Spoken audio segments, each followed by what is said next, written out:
Once upon a time, you and all your kind lived underneath bridges, had ridges for ribs that dropped off into empty chests as if your hearts were all stolen treasures. As if an excavation crew were hired to dig up and remove the part of you that let you feel. And while the world above you invented the wheel, you stayed put, knowing it would one day need to roll over top of you to get to where it's going. You had an endlessly flowing supply line of food. You began to brood over humanity and made meals of our hope, as if crushing our spirits would make your mirrors cast better reflections than the ones they gave. As if the only way you could save yourselves was to make the world ugly so no one would notice you hiding in it. You learned to knit pain into a kind of camouflage, treated hope like a mirage that you could use to lure in your next meal. You lived off of our fears if you could taste what we feel.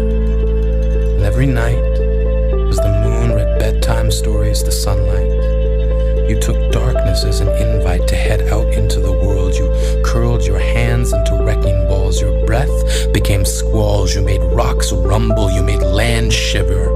You made boys and girls pray that someone would deliver them from you. We told them, you aren't real. And then one day, the world changed. But you all stayed the same. Just migrated from living underneath bridges to living underneath information superhighways. Days and nights became meaningless. Each already deepened chest became an abyss that no one would ever find the bottom of. Concepts like love fell into your gravity. We turned ourselves into life preservers, hoping to save as many as we could. But the fathers who stood guarding closet doors and the mothers who secured the floors underneath beds all shook their heads, not knowing how to deal with you. You, who crept into our lives with tongues like knives stabbing your words into our skin. You began uploading yourselves into our homes. You had computer screens for eyes and software for bones. You turned your hate into stones and hurled them at beauty as if you couldn't bear to see anything other than ugly, anything different. You had fingernails like flint and scraped them along decency, hoping we would be the ones to all catch fire. You all had smiles like one-way barbed wire, not meant to keep us out, meant to keep us in. Voice like a firing pin, you spoke in explosions. It isn't cute. It isn't funny. You've talked strangers into death and laughed.